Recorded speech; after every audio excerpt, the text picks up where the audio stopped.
Started off here this morning. Good morning. Thank you all for joining us today. Today we have our expert advisor, Jay Wilson, joining us to go over some QuickBooks fundamentals. Before we get started, I just wanted to take a moment to introduce PCV for those of you who are not familiar with us. Pacific Community Ventures is a nonprofit dedicated to the support and success of small businesses. Our mission is to invest in small businesses, create good jobs for working people, and make markets work for social good. We do this through our fair and affordable lending program, our free business advising program, and our impact investment measurement and research program. If you're not already involved in our business advising program, I've got the link up here for you all to sign up, and I'll share this out with all of you after the webinar today, so you have that link. And also just wanted to do a brief introduction of Jay before he jumps in. So Jay Wilson has a passion for empowering new and small businesses, and he has the accounting and tax knowledge to back that up. He has just recently joined PCV as a volunteer advisor, but he's already making a huge splash. This entire month, he's joining us for webinars on a series called Summer of Financial Empowerment. I've got more information for you on all of Jay's upcoming webinars, as well as recordings from his previous ones later on in this slide, so I'll share that out as well. So we're so grateful to have him joining us today and this entire month, and we are so excited and lucky to have you in our community. Before I turn it over to you, Jay, I just want to have a couple of housekeeping. Anyone who's viewing us through Zoom, if you have any questions or concerns or comments throughout the presentation, feel free to use the question and answer and Zoom webinar chat features. I will be monitoring those throughout the presentation and can help get some questions answered real time during the presentation. If you're viewing us through Facebook Live, feel free to add comments on the Facebook post. My team will be monitoring that and sharing with me as well. So Jay, I'll turn it over to you to kick us off. Hi, everybody. All right, so let me go ahead and share my screen like I did last week. And we're at this one. Okay.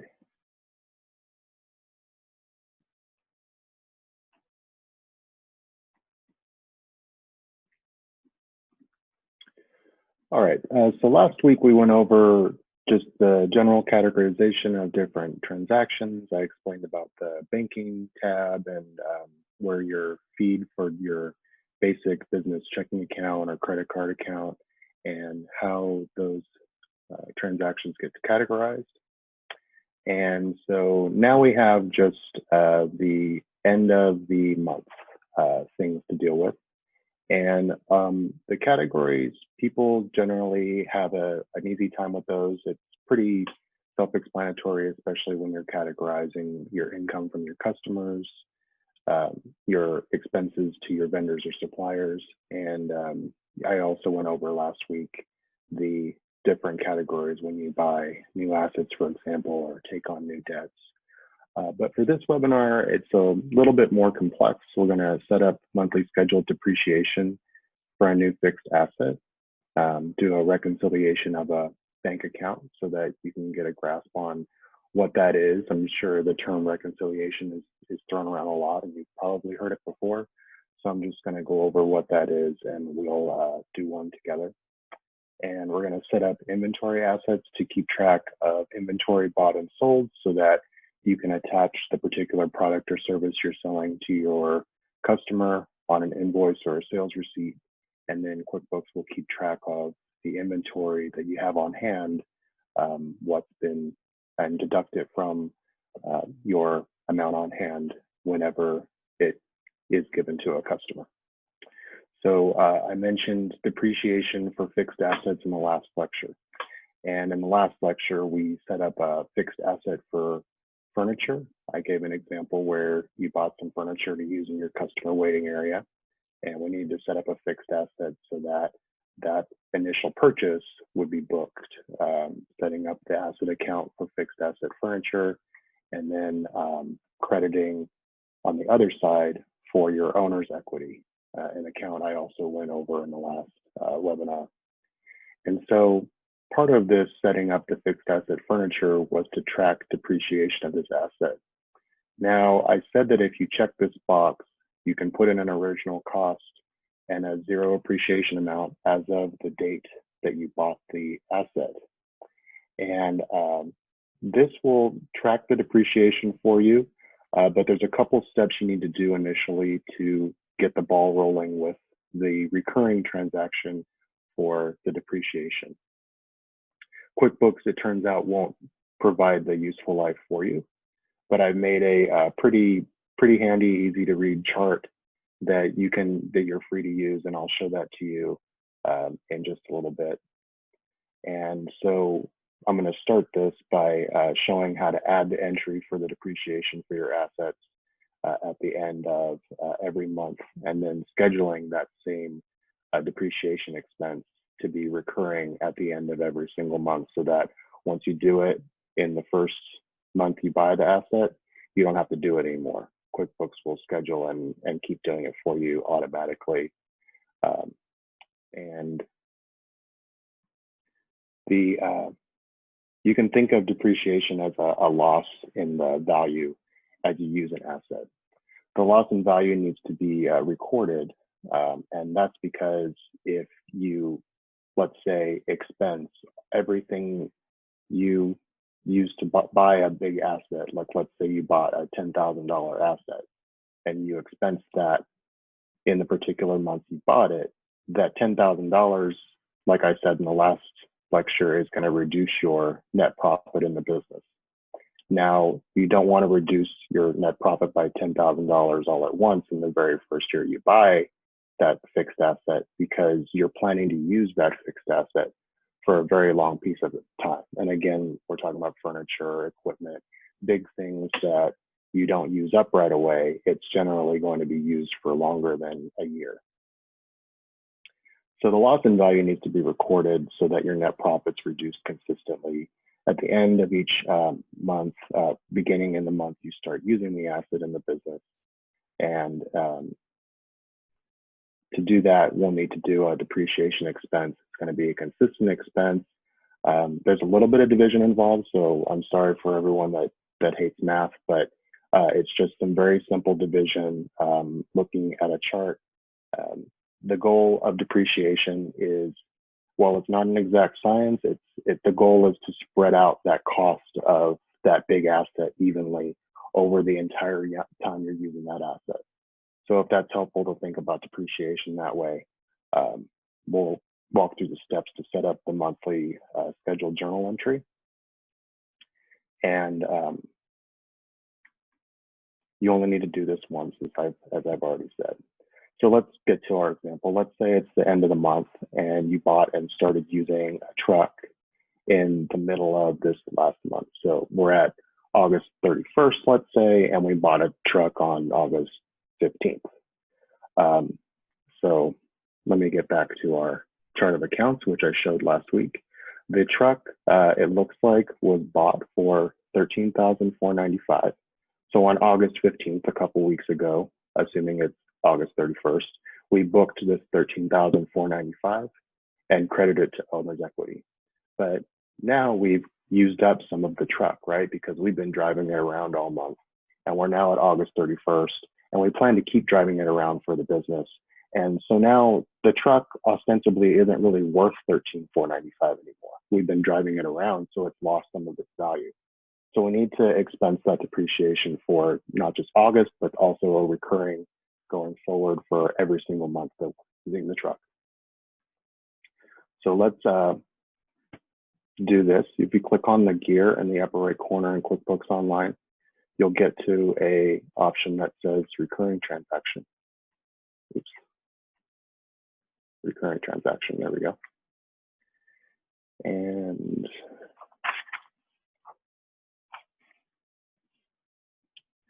now we already have some recurring transactions here as an example. You don't have to use this just for depreciation, obviously. You can use this if you know you have a bill, let's say, coming in every single month, and the bill remains pretty consistent. That's generally the case with utilities and the like. A cell phone bill is usually the same every month.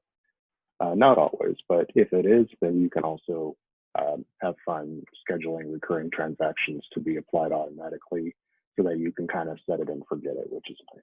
So if you click on new here, we'll need to select a transaction type. And since we're working on depreciation, it's not going to be an actual expense that happens in the real world. Remember, we're tracking the loss in value, and it's not something that involves a change of hands. You know, there's no expense that you're paying cash to a vendor for. It's not something happening in the real world.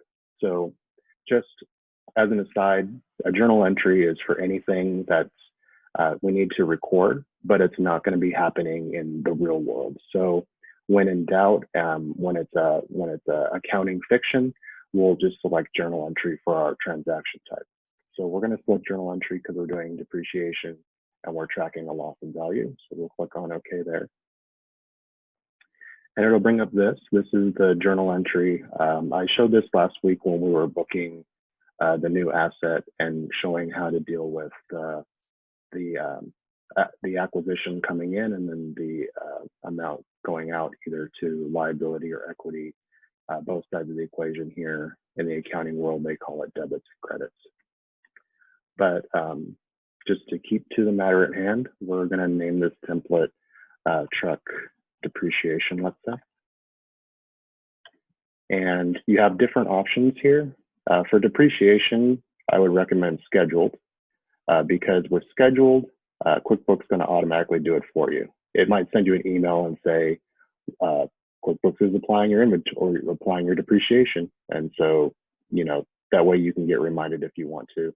And you can also schedule the actual transaction to be created a couple days in advance before it posts so that you can take a look at it, adjust it if you need to. But this box is optional in case you want the transaction to come up in QuickBooks before it actually gets posted at the end of the month for the depreciation.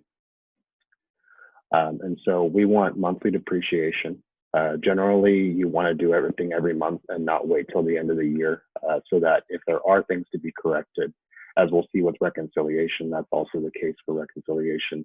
If you have anything to be corrected, you have a small time frame that you're working in the time frame that needs to be corrected rather than a full year. It's just going to be much more of a headache with a full year. So we'll try to do everything on a monthly basis, and we're going to want to schedule it for the end of the month.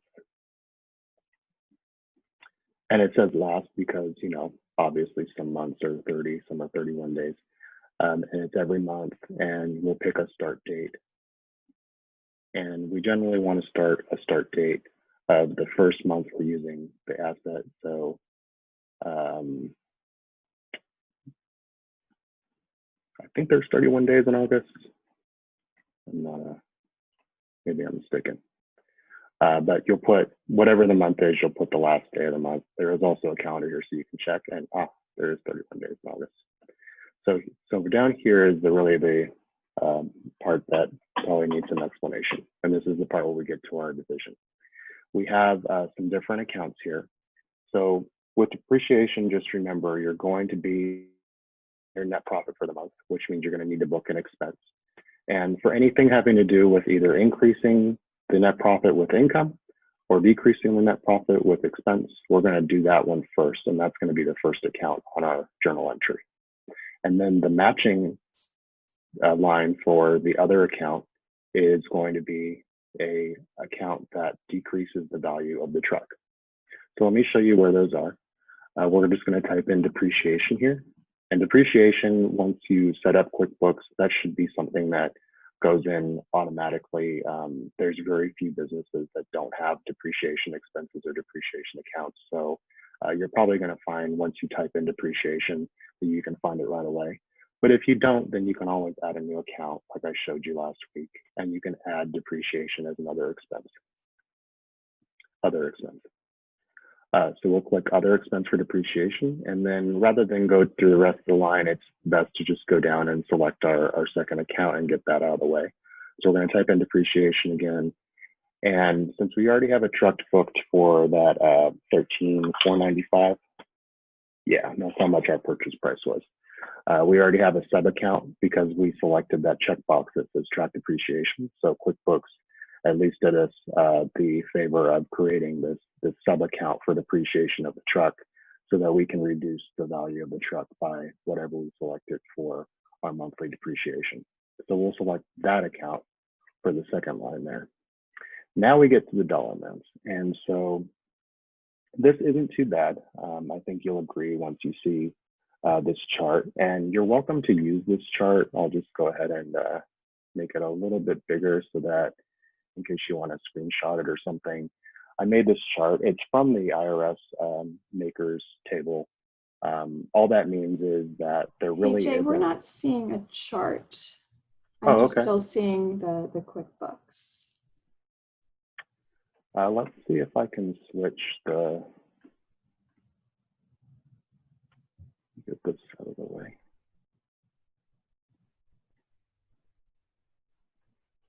New share, and let's see if we can do. There we go. Yep. Okay. Yeah, and so, yeah. And so this isn't, like I said, this isn't that hard to read.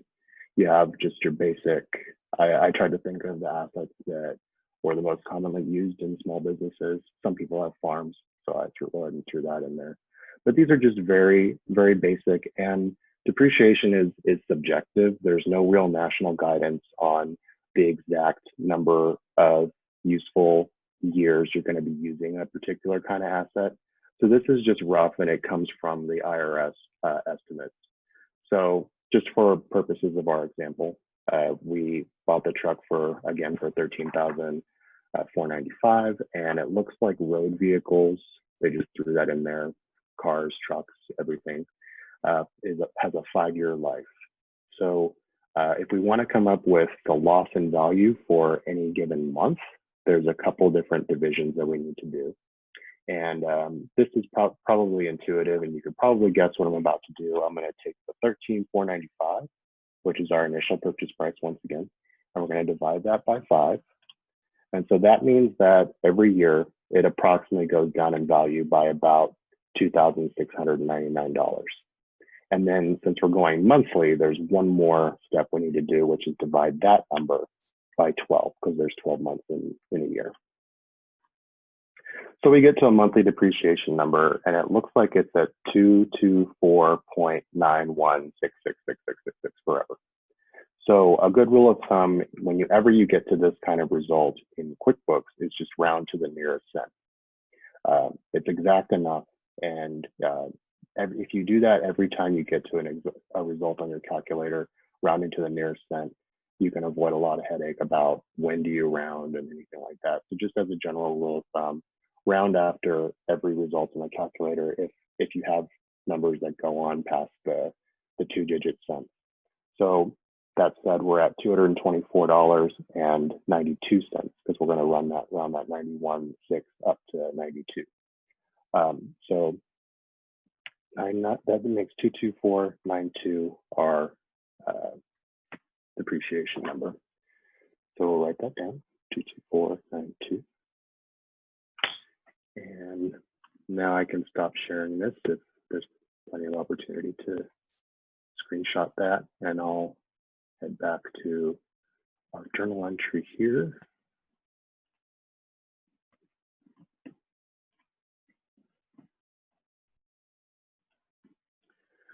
All right, so now we're going to put in our number that we got to. So we're at 224.92.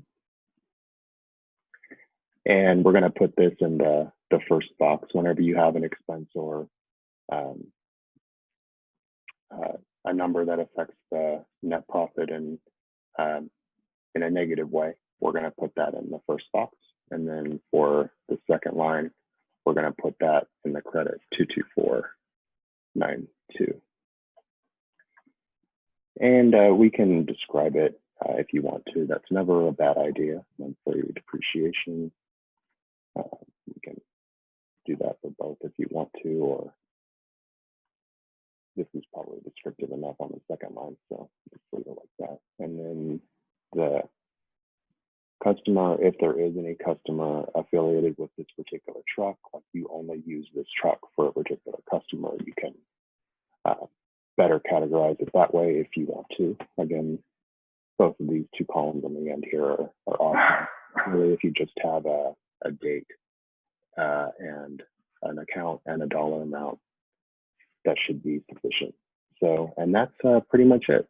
So we've scheduled it for the end of the month, and it's going to recur at regular intervals. It'll be regularly scheduled, so you'll automatically see the transaction come up for 22492 at the end of every month.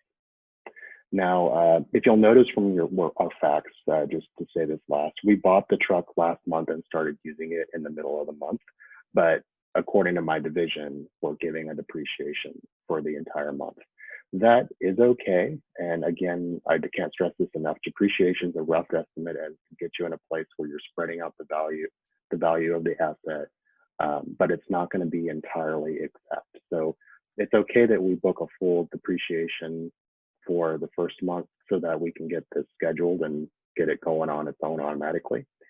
As long as you use the full month depreciation for the last month that you're using the truck in the business. So let's say we use the truck for 5 years, and at that very last month when we sell or dispose of that truck, when we no longer want to use it in the business, we'll use a full month's depreciation of that 22492 in that month too. Whether you sell it on the 5th of the month, the 20th of the month, whatever, we're just going to book a full month's depreciation to keep it simple and keep it scheduled so that once we set it here, we can forget it. And that's just a basic way to get it on there and to get the value spread out and reducing your net profit from month to month.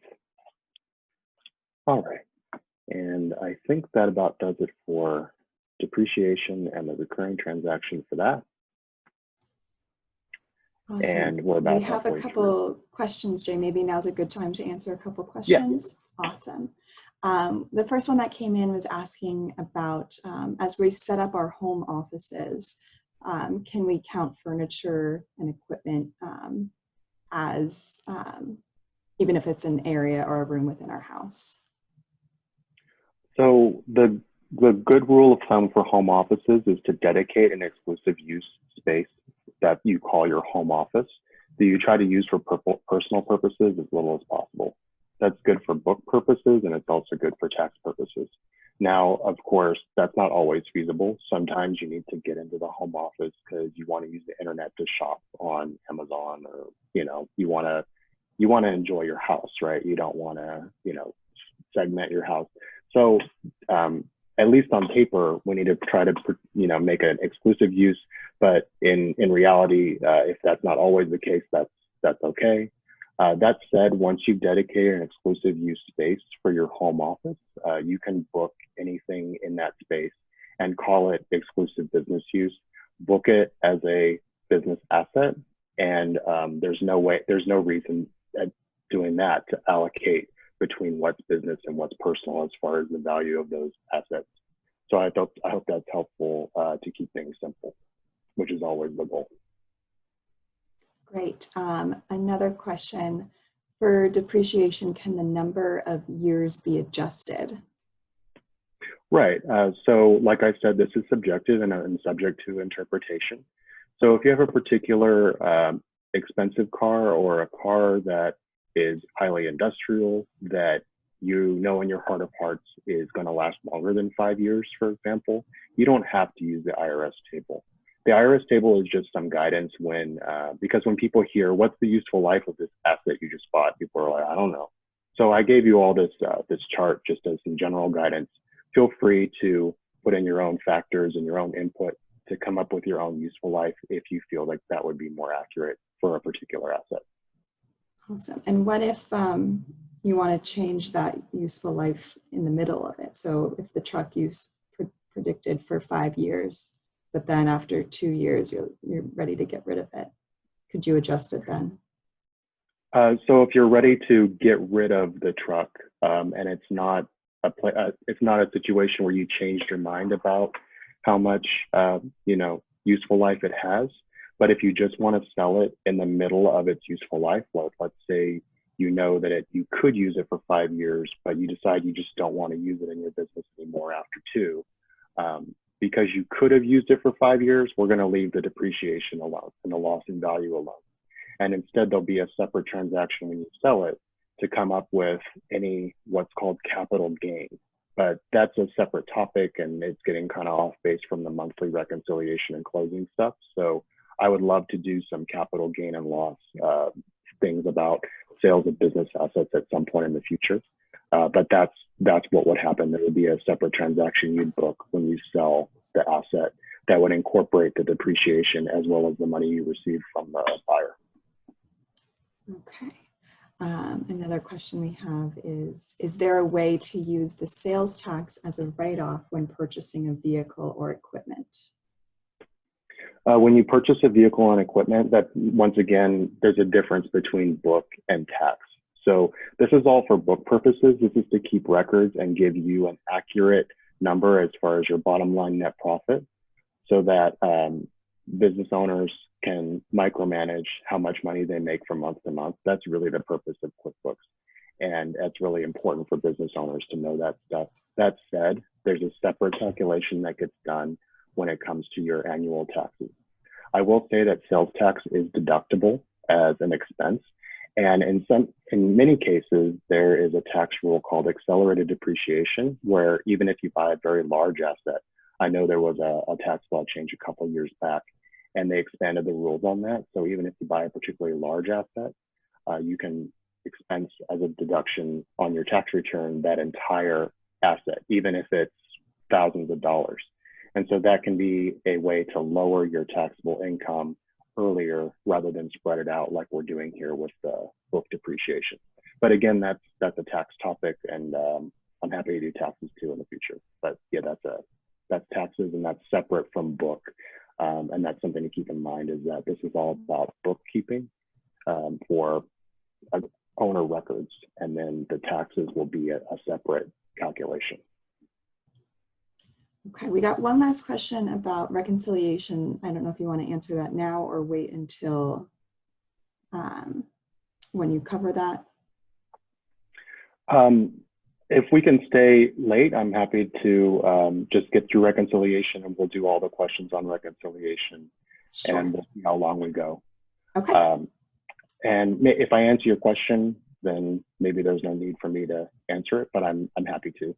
Just let me get through the reconciliation part, and then I'm happy to answer if there's still issues remaining. Yep. Or new issues after I say something. All right. So last week on our last webinar, we categorized our transactions, and remember that the transactions are kind of like exchange events. You're trading one thing for another thing for a certain dollar amount on a specific date. And so I gave you the basic ways that you can categorize those as far as telling the story about what happened. But for any transactions having to do with a bank account or a credit card, we need to do a double check as far as, are the transactions in QuickBooks complete? Like, do we have a complete list? Are the dollar amounts of each transaction correct? Or are there double entries? Are there too many transactions in QuickBooks compared to what's on our bank or credit card statement?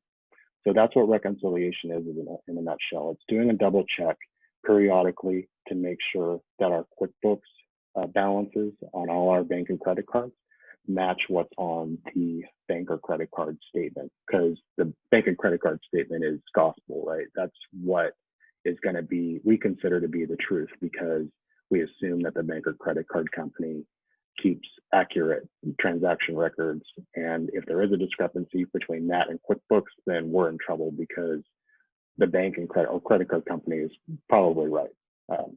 So the goal is to match the exact quantity of transactions and their specific dollar amounts to the bank or credit card statement. Preferably once a month, you want to do this. If you people hate doing reconciliation, and so they'll wait till the end of the quarter, the end of the year. But when you do that, if you do wind up with a discrepancy when you're working on your reconciliation, you'll have to go back and fix it. And so you want to be dealing with a short period, kind of like with depreciation. You want to be dealing with a shorter period as possible as far as your problem period, so that you're not combing through a bunch of transactions for an entire 3-month period or a year. And that, something that a project that could take all day. If you make sure you just consistently reconcile from month to month, then if there is a problem, you're only working with that 1 month, and the problem won't be as big as it otherwise could be. So setting a reminder on your calendar on your phone at the end of the month and just remembering to do it, like getting up in the morning and exercising or whatever. It's not something anybody wants to do, but just make a reminder and say, okay, I'm going to get this done when I have a little time. Then it won't be as big a job when there's a problem. So the first thing you want to do is fetch your bank statement or your credit card statement for the bank or credit card account that we're going to reconcile. You can usually download it a day or two after the end of the month from your online bank account with your username and password on the bank or credit card website. And you want to just make sure that the period ending on the bank or credit card statement is the correct one for our reconcile. And so let me just show you.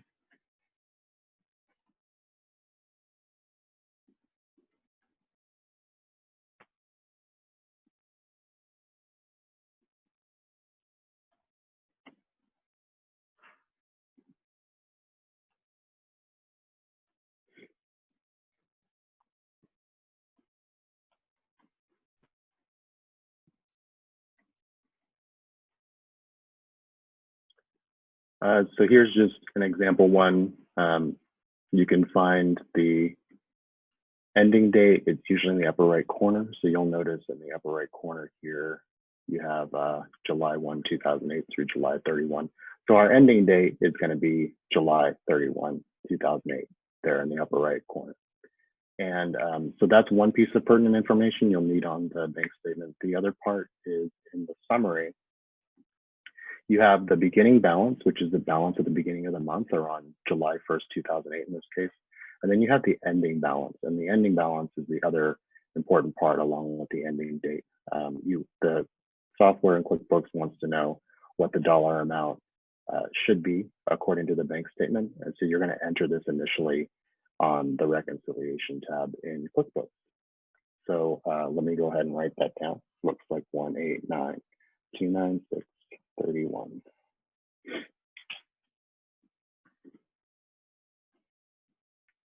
And now we can go back to QuickBooks here.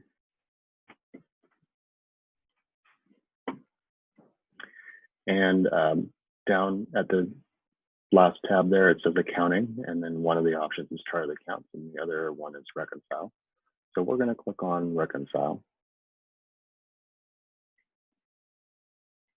There's a short little video here when you first open this for the first time. It could be informative, and if you need to revisit it, I think that it might be useful for someone who's just getting to know this stuff. Let's do it. Why not? So we're going to look up our accounts here.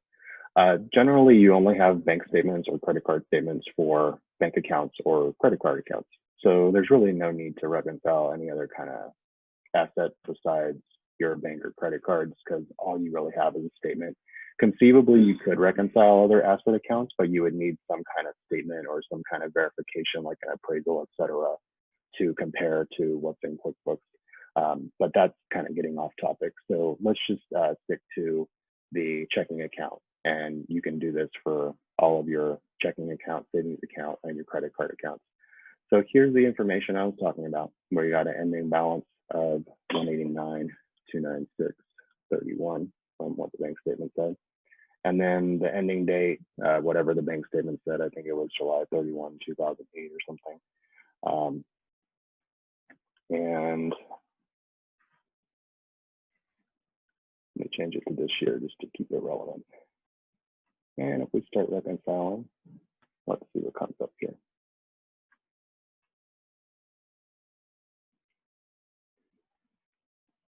Now, in this example, there is $5,000 even worth of transactions that have been categorized and cleared in QuickBooks. So $5,000 net as far as what's come in and out of this particular checking account, as as far as this example goes. You have a beginning balance, and then it's saying that there was nothing taken out, in or out of the account. So that makes it a little bit simpler. Of course, the bank statement I'm using is not the bank statement that coincides with this example. So we have a giant difference here. But this difference is generally going to be relatively small. If it is a very large difference, then that means that the ending balance is seriously off, like you're using a different bank account statement than the bank account that's in QuickBooks or something like that. That's really macro. That might lead to a large difference, but usually it's going to be a small difference. If the amount's positive, it means that the statement balance is higher than the balance in QuickBooks. So you have missing cash inflow transactions in that case, or you have too many cash outflow transactions from the bank account. If the amount's negative, it means that the statement balance is lower than the balance in QuickBooks. It means you have either missing cash outflow transactions or too many cash inflow transactions. If you're using the banking tab and everything's coming in automatically, and you make sure that everything coming in gets categorized and gets posted, then this amount should stay zero because the automatic bank feed are typically really reliable. I've only seen an occasion once or twice where the automatic bank feed didn't work right, and so a transaction didn't come into QuickBooks that was on the bank statement. So when you're using the automatic bank feed, that's relatively rare, and that's why I recommend using the banking tab and getting the automatic bank feed to post all your transactions from the bank or the credit card account. If the difference is zero, which is what the goal is in the upper right corner here, then you'll just click Finish Now. There'll be a green button that says Finish Now. And all you're doing is confirming that everything that posted from the banking tab is what's on the bank statement, because your comparison to the ending balance on the bank statement matches what the net total of what's in QuickBooks. So zero is the goal, and woohoo, if you get to zero, you can just click Finish Now.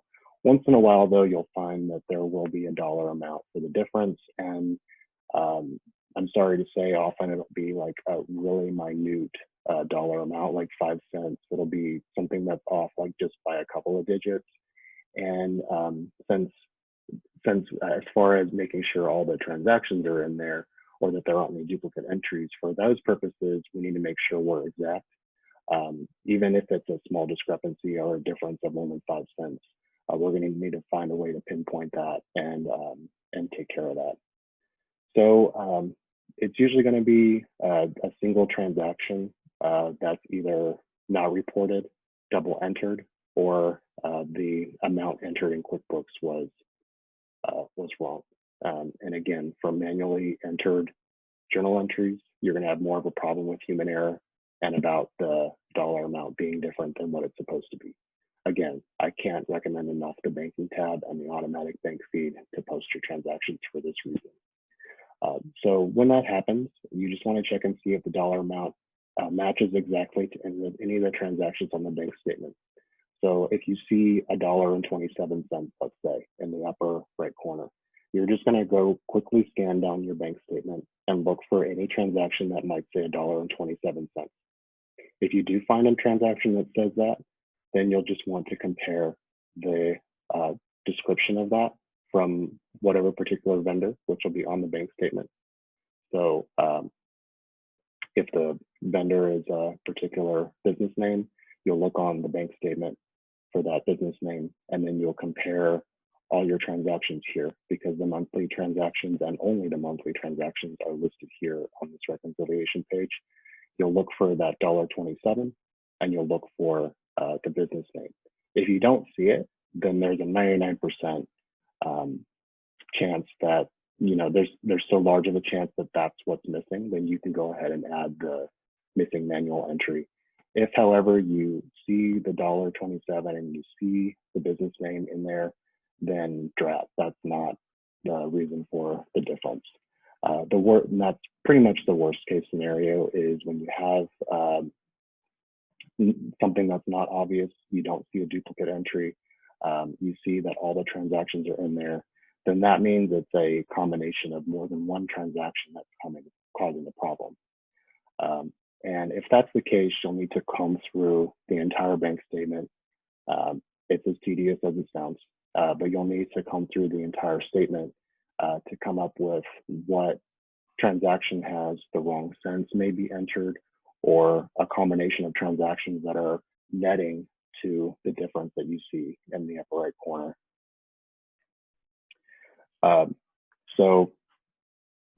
When you're going through and comparing every transaction to the QuickBooks transactions, you'll just go one by one, and you can arrange it by date. Usually the bank statement or credit card statement is arranged by date. So you can sort by date here with the filter. And then that way you're at least going in the same order as the bank or the credit card statement. But again, using the automatic bank feed in the banking tab for all of your bank and credit card accounts from the get-go, you will thank yourself when it's time to do this reconciliation at the end of the month. And now I'll take a question, because it's probably something more specific and having to do with someone's particular problem or situation with reconciling, I'd imagine, Morgan. Yeah, so we have one question. It was recently recommended to me to delink bank accounts and enter reconciliation monthly by hand. Do you also recommend this? I do not, and I don't really know the reason for that, aside from someone that gave the advice assuming that the feed was not working appropriately. Either it's double entering into QuickBooks in the banking tab, or it's missing entries that were supposed to come in that were on the bank or credit card statement, but that weren't hitting QuickBooks for whatever reason. I've been working with QuickBooks for over 6 years, and I would say that I've only seen that happen once or twice with a couple of different clients. And it's usually a more obscure bank or credit union. And not to knock small credit unions, I love small credit unions, but the big corporations, and they have the resources to make sure that everything goes more smoothly, just to be frank.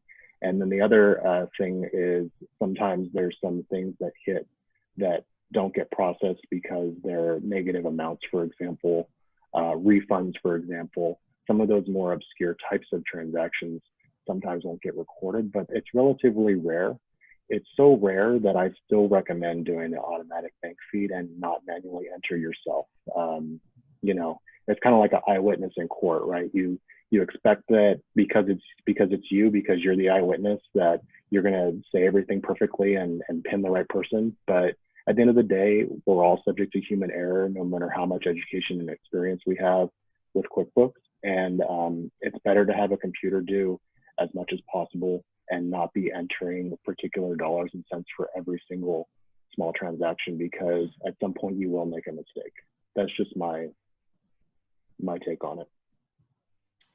Great. And then we have another question that came in that's asking, how should business credit card payments be notated when the payment is done as a transfer from the business checking account? So if you make a transfer from your business checking account to your credit card account, and they're both linked in the banking tab, which again, that's what I recommend. You can link credit cards to your banking tab. Then you're going to see a transaction on both sides, and you're going to be able to match the transaction on both sides. So when you're running through the transactions on your bank account, you're going to see the amount being paid to the card. You're going to see a spent column with the amount of the credit card payment. And then on the credit card, you're going to see the inverse, obviously. You're going to see the amount received on the credit card.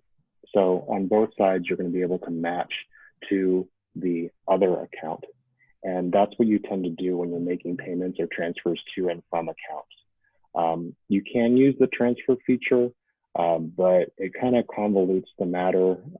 It's not really necessary. I think people like to hear familiar terms, and so they created this transfer option. But instead, you can just add or match, and just make sure the category of account you're adding or matching to is the other account than the one that you're categorizing. All right, that's all the questions we have right now. Thank you. Okay, and we got 10 minutes left. I promised inventory last week, and I think we can cover it. At least we'll get people set up. If you have a particular product or service, if you work in a retail type setting, or you have a service that you charge by the hour and it's a set fee that you charge every hour that you can quantify, or if you have a hybrid product or service, if you install an HVAC unit, for example, then you would be installing a particular product. And then you'd also have a specialized service, because as the installer, you have the specialized knowledge to install that HVAC unit that someone that's just buying a HVAC unit from a home improvement store doesn't necessarily know how to install. So in that particular situation, you have a hybrid product and service. You're providing both at the same time. So whatever you do, whether it's inventory, non-inventory, like small component parts that you use in your service business, you're a yoga studio that provides bottles of water to your customers. That would be an example of a non-inventory, a small component part that you're not really selling to somebody, but it's kind of an ancillary benefit that you're offering to your service customer for buying your services. For all of these different categories, we can create a product and service where there's no inventory. If you'll notice on the left-hand side, there's no option that says inventory. It's actually going to be under sales. And I mentioned, someone asked last week about invoices. Invoices, when you create one, they're going to increase your accounts receivable, which I said last week was the running tab on what your customers owe you. And also sales receipts. If your customers pay you right away, then you can add a sales receipt. And so either with an invoice or a sales receipt, you can deduct from the inventory that you have on hand and keep tabs on your inventory in QuickBooks whenever you send out an invoice or a sales receipt to a customer. But again, invoices are for customers that are going to be paying you in the future, and sales receipts are given to customers that pay you right away as soon as the job is completed, or as soon as you give the product to them. So you can find the list of products and services in on the header here that says products and services, and you'll see all this filled out for this example company. But of course, you won't have anything in here to start. You'll click on New in the upper right corner, and you'll see all the different types of products and services that I mentioned. Inventory is if you have a set type of inventory. You have a t-shirt company. I just see the t-shirt symbol, so that's the first thing I thought of. You have a t-shirt company and they're all ready to go. They just need to be sold to the customers. Customers come in and buy them. Then you can keep tabs on your t-shirts. You can call them t-shirts or get as specific as you want. Oftentimes the product will have a number that's near the barcode for the barcode that you use to sell to customers. If you have a barcode system, or you have a any kind of identifying number really that's specific to a particular product line. Maybe you have different types of t-shirts and you want to identify them differently with different numbers. You can use this SKU box to do that. And then the last part is the category. And from here, we can add a new category. And we can call this category whatever we want. We're going to use the different product types. So again, we're going to call it t-shirts, or get as specific as you want if you have different types of t-shirts that you're selling, for example.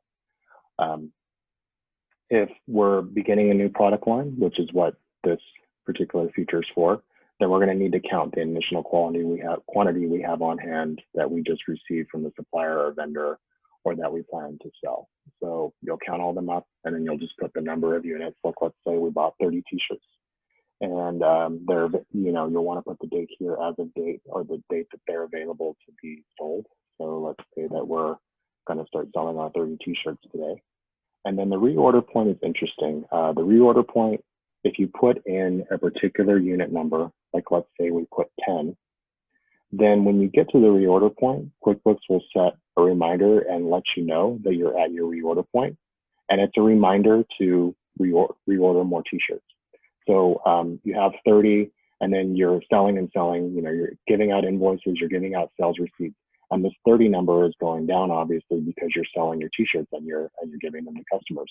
Once you get to 10 t-shirts, QuickBooks will tell you you only have 10 t-shirts left. You need to order more. So this is kind of a useful feature if you want to be reminded by QuickBooks to reorder when your supply gets low of your inventory. And inventory asset is the general account. You can use this, but you can get as specific as possible. You can add more inventory accounts for other inventory lines, and you can get creative with it if you have a lot of different types of product that you sell. Feel free to have fun with this and add descriptions with multiple inventory asset accounts if you prefer. And then the income account that coincides, this is also the default one, sales of product income. This one is going to increase your cash inflow, but subtracted from the sale of product income, which is the retail amount of what you sold, what's going to be subtracted from this is the purchase price that you bought the inventory for. So if you sell a t-shirt for $30, but you bought the t-shirt from your vendor or supplier for 10, then your final net profit is going to be the difference. So 30 minus 10 or $20 will be your net profit. But the sales of product income is going to be the $30 or what the selling price was that you sold it to the customer for.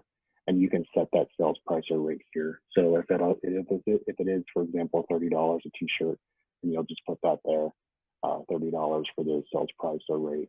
And then you can also set up sales tax, standard rate sales tax, and the expense account is here. So you'll put the cost of the t-shirts. I already said that they were, let's say, $10 a piece. And so when you put these initial numbers in here, of course, you can always change them later from this product and services list using the edit feature next to the particular product line. But if you do this here, then QuickBooks will do the math for you to come up with the net profit from your retail business whenever you sell a piece of product from your inventory. And let's see if there's anything else here. And this preferred vendor is just if you have a particular vendor that you like because they're cheap or they make a good quality product, then you can put them in here just as a reminder. Oh yeah, for this particular t-shirt, I like it from Bob's Burger Joint. But for the other kind of t-shirt, they make them better at Books by Bessie. So you can just specify your vendor for a particular product line. And then once that's in there, then whenever you do create an invoice, so you click on Invoice, and then create an invoice in the upper right corner there.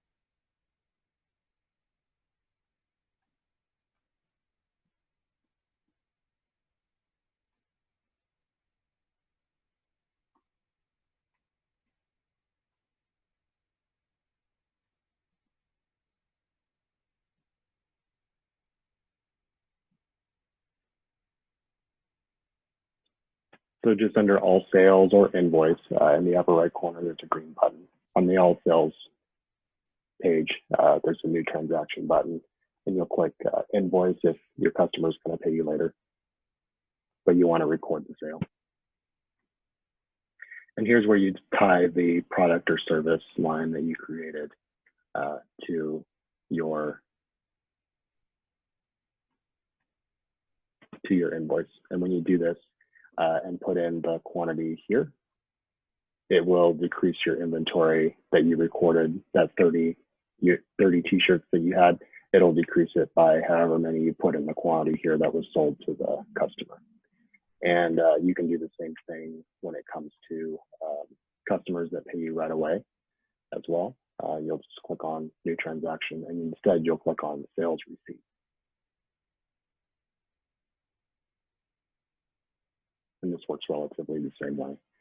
You'll pick the quantity here under where it says QTY for quantity, and the product and service, again, t-shirts, and that'll reduce your inventory for that particular product line by the amount you select for the quantity sold to this customer. And again, for sales receipts, it's for customers that are paying you right away, that you're not waiting for money from. And so that's the difference between invoices and sales receipts. And so I think I went over everything I promised I was going to last week. We covered again depreciation, or the loss of use value for all your fixed assets on an ongoing basis, and how to schedule the journal entries for those, how to reconcile our bank and our credit card accounts, and then lastly, how to reduce your inventory on hand every time you sell inventory to a customer. And right on time. So I'm happy to take questions as long as people have them, and stay as late as we have questions. Awesome. Thank you so much, Jay. We do have a couple of questions that roll in, so let's see if we can address some of those. The first one is asking, in accepting deposits from the account, I wasn't booking it correctly in the bank register. Is invoice payments clearing an acceptable way to book the payment from a vendor? Can you show an example of accepting deposits, payments, and correct categorizing?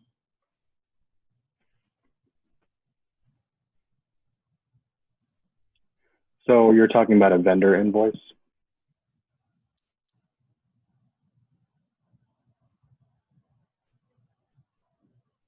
I believe so. Yes, from a vendor. Okay, so if you have an invoice from a vendor, then on your side, it'd be called a bill.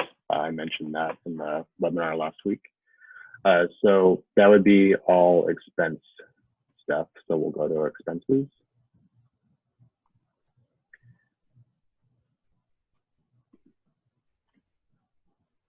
And let's see, I think I can find it in the Q&A, right? So it's written down.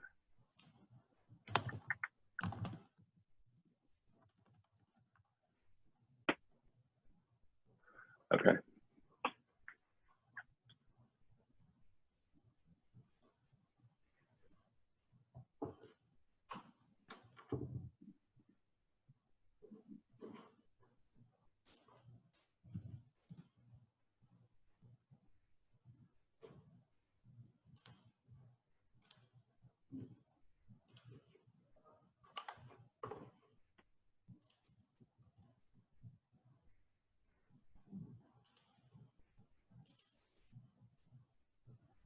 Yeah, I'm trying to, so you're booking the payment from a vendor. I think maybe you meant to a vendor, because usually vendors you pay the vendor, because the vendor is going to be selling you a product. Yeah, I think I might need a little more clarification, because if you're booking the payment from a vendor, that means that the vendor refunded. Oh, they're saying a payment received from a client. Oh, okay.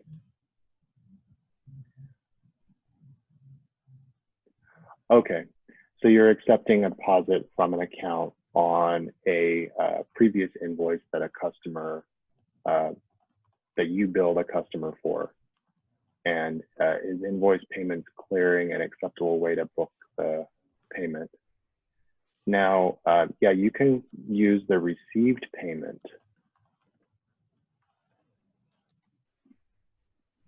So that it is under sales after all. So under sales, let's see if this loads.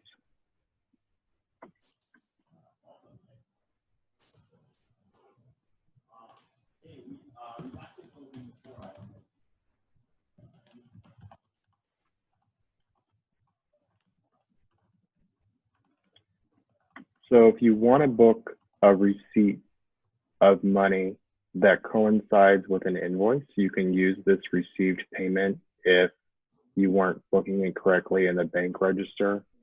Let's say that you booked I don't know how you booked it. If you booked it erroneously, I'm not sure in what method you erroneously booked it, because of course that would need to be undone. But if you, let's say, booked it directly to income, but you still want to record in QuickBooks that the invoice was paid, then you can use this received payment. And again, it's under the sales transactions, and then the new transaction on the upper right corner here, this green button, and then click on payment.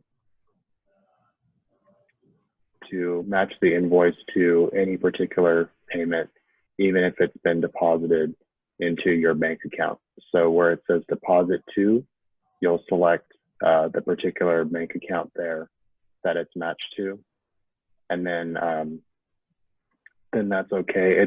This is never gonna, obviously, once you enter this, if you've already posted the automatic transaction for the deposit that came in on the banking tab and you already posted it as income that's increasing your net profit, let's say, then obviously this received payment is never going to match to the transaction that's coming in on the checking account.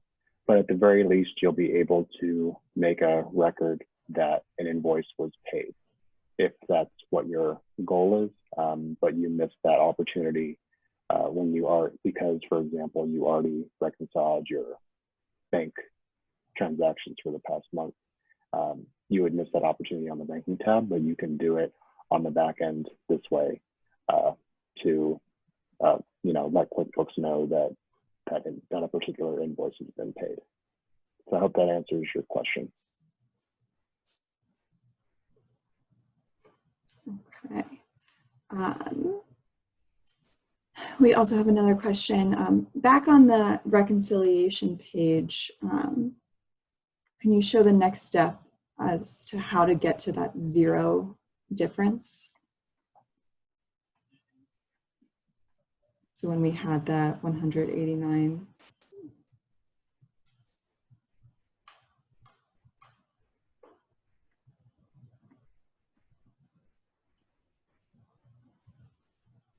Yeah, so what would be the next step to start getting that difference down to zero?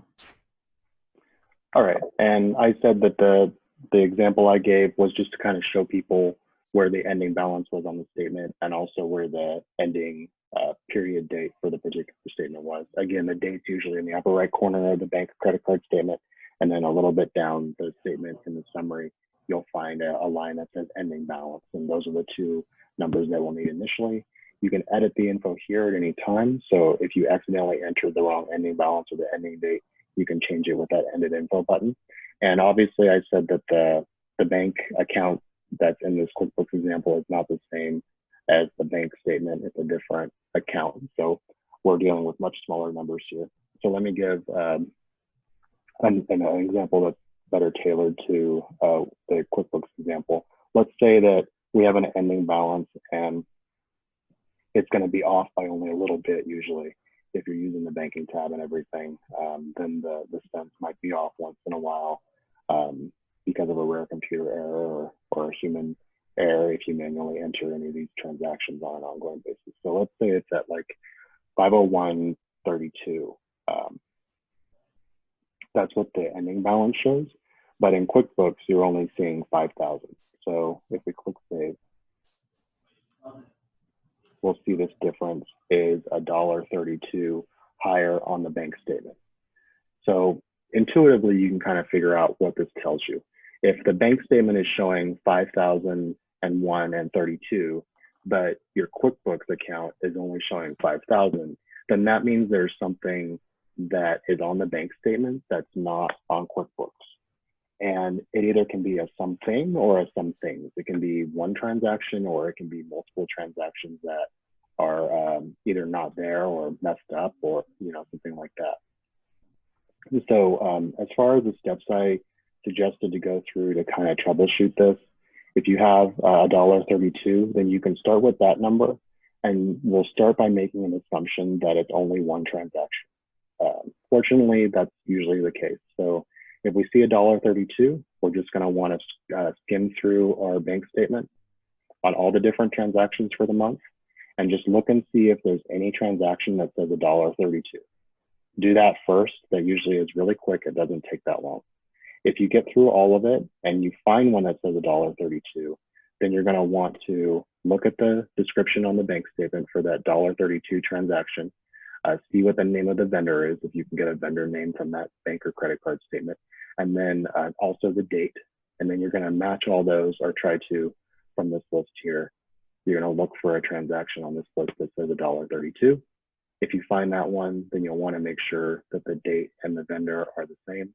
If they are, if you see that the $1.32 is on there and the date and the vendor match what's on the bank or credit card statement, then that's not the problem. But if you don't see that particular transaction on this list here, then you can bet that that's the culprit, that you have a matching one on QuickBooks that on the bank's credit card statement that's not in QuickBooks. And then if you need to make that adjustment, you'll go back to the banking tab and make sure that you didn't miss it and you didn't forget to add it from your automatic bank feed. But if you did forget to add it, then you can always create a journal entry just to get to the proper reconciliation for whatever it is that you're missing. So let's say you're missing one for $1.32, then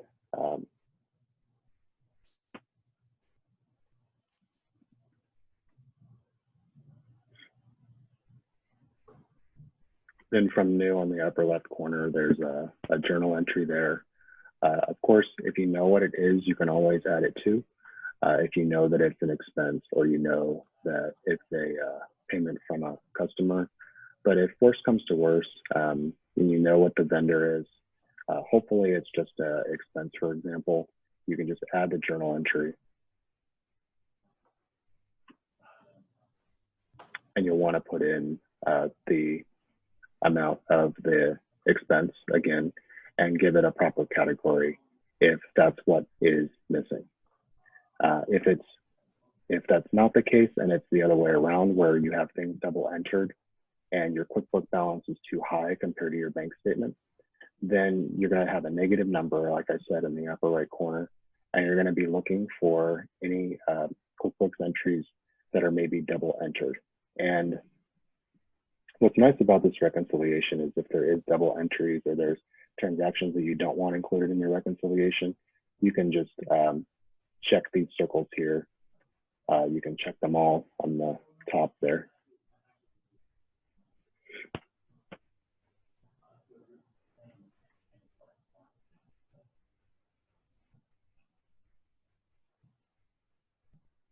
And then once these are all selected, which by default, these will all be selected and you'll see close to 0 at the top there, then you can unselect any of these that are duplicate entries if you get to that. But again, it's very rare that the computer automatic feed is going to give you a duplicate entry. And it's typically an IT tech thing where the computer accidentally did that for whatever reason. So that's more of a technical thing that happens.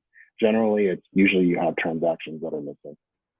And then the last thing I said was that if you have a combination of issues that led to this difference, then you're going to have to comb through the bank statement. And I'm sorry to say this, there's really no easier way to do it. You're going to have to go transaction by transaction on the bank and credit card statement and compare that with the list of the transactions you see here, because these are all the transactions for the month, and compare and check the date with the dollar amount for every single transaction to make sure that what's in QuickBooks is exact.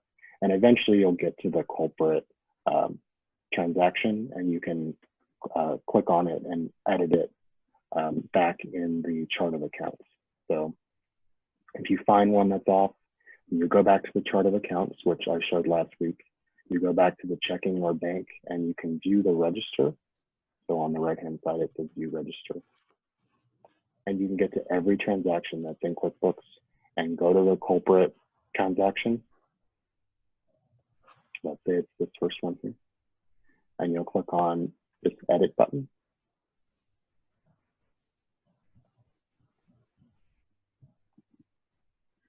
And then if it's the dollar amount it's off, you can change it manually there. If it's the fact that this isn't in QuickBooks yet, you'll change that in the reconciliation. But either way, that's how you fix transactions that are the problem issues. And the only way to discover those transactions are by combing through the bank statement, unfortunately. Thank you.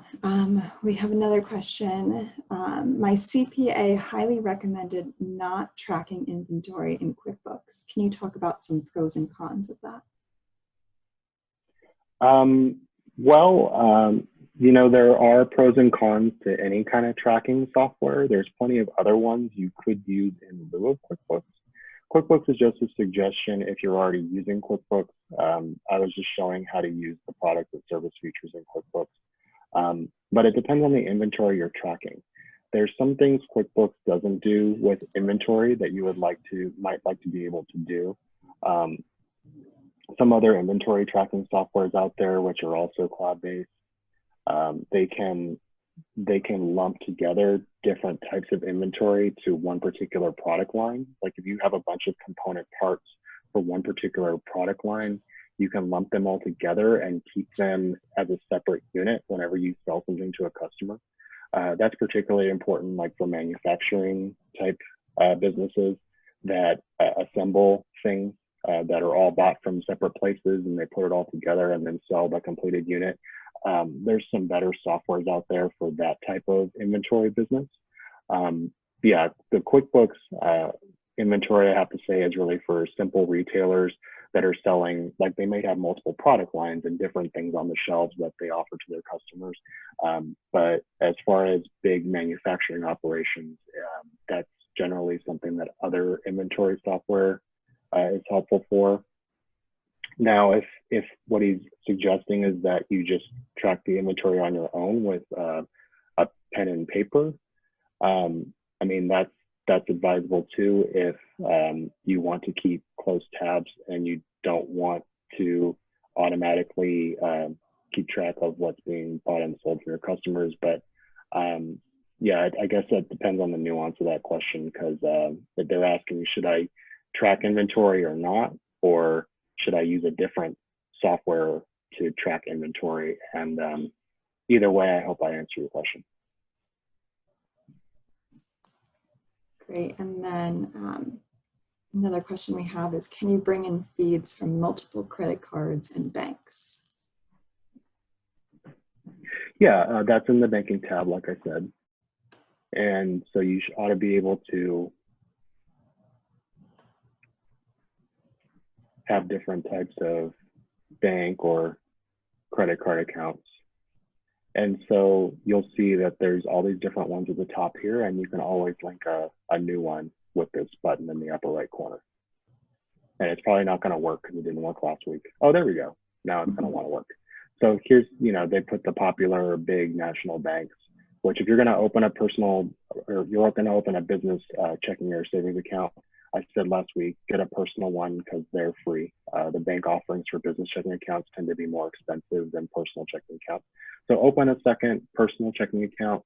And if you don't know what bank to use, if you don't care what bank you use, then I would just recommend a national leader so that you know that the automatic bank feed is going to work right. These are the ones that it looks like QuickBooks is recommending.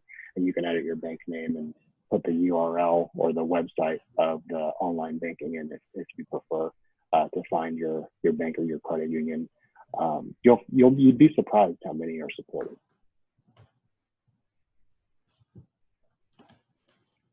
Awesome. And then it looks like we have one last question. What happened to the accountant link that was previously located on the left side? This link would allow you to communicate directly with your accountant bookkeeper and upload documents. Can this option be found somewhere else?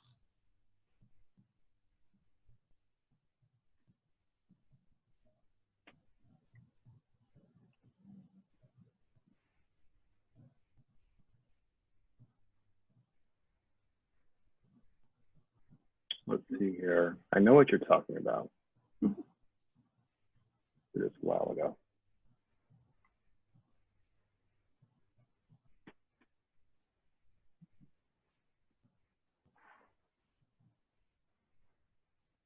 So right now you'll notice it says you're viewing QuickBooks and accountant view. It says that in bold there. I think that might be the difference. If you switch to business view, you see if it'll let me. See what it does. Yeah, there's a feature, and there's a feature for some tax software too. It's called Intuit Link. And I think it applies to QuickBooks as well. But okay, let me get back to the business side as opposed to the accountant side. Of course, it's going to take forever to load. And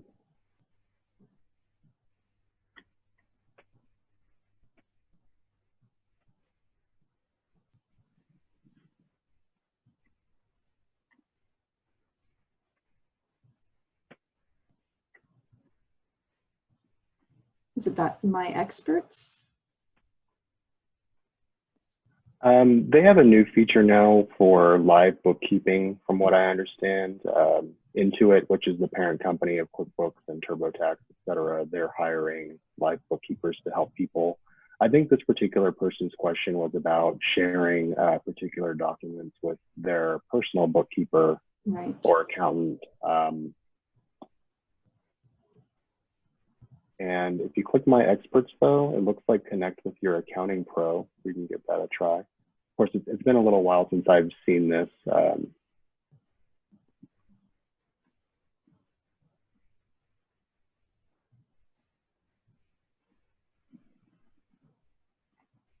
But here you can enter your accountant's email and send them an invite to see your QuickBooks screen. But there's also another service called Intuit Link. And that might be what you're referring to also. But Intuit Link.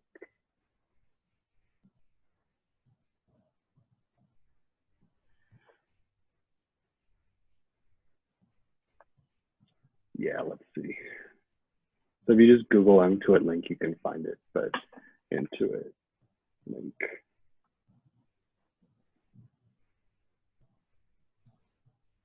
Link.intuit.com. And I think that would be the method that I use with anything related to Intuit taxes or Intuit QuickBooks. I use the Intuit Link feature that they have. Don't really have a lot of time to get into that right now. Happy to do that if that's a popular topic, like any other topic. I'm happy to spend an hour on that, because that can take about an hour to just walk through how to share documents and stuff. But I don't think it's too difficult for businesses to figure out how to do that, as long as you know how to use the internet and upload and everything. They try to make it as simple as possible, and I think they do a good job with that with Intuit Link. If they took a feature out of QuickBooks that you're now lamenting over, there's a feature very similar to that at that link.intuit.com.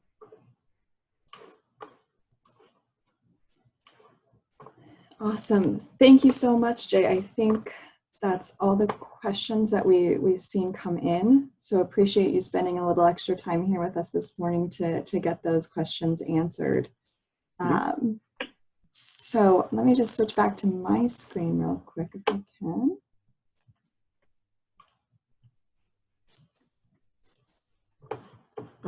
I just wanted to share, we had a couple questions come in relative to the session that Jay did with us last week, as well as upcoming sessions that Jay's going to be doing with us. So I just wanted to share this information. He'll be back 2 more times this month for sure. And if there are other topics that you'd like him to cover, he's very willing and able to help. So just reach out to me regarding anything like that. I'll share these slides out after later today or tomorrow, so that you'll have these links and this information. We've got his previous webinar recorded as well, and it's up on our YouTube channel that you can find. I'll share that direct link as well. Also just want to have another plug. We have a webinar calendar complete with all upcoming events, all upcoming Pacific Community Ventures webinars, as well as some webinars that we found with some of our community partners that would be beneficial to all of you guys as well. I'll share that link out so you can keep updated on what's going on here at PCV. We also have links to all the video recordings from our previous webinars and that. And finally, I just have our contact information for the business advising team here at PCV. If there's anything that we can help you with, please don't hesitate to reach out to us. So with that, I just want to say thank you again to Jay for spending the past hour and a half almost with us here this morning. very, very informative, very important, and I think we all learned a lot here. So thank you again, and thank you to everybody who joined us this morning. I'll follow up later today or tomorrow with the resources and the links. So thank you. Thank you again, Morgan, and we'll see you next week. We're moving on to a new topic about financial statement presentations, right? So yes. That'll be fun and exciting topic for people that don't know a lot of accounting. So looking forward to that very much. This has been a lot of fun. Awesome. Thank you so much, Jay, and thank you again, everybody. Have a good day. Bye.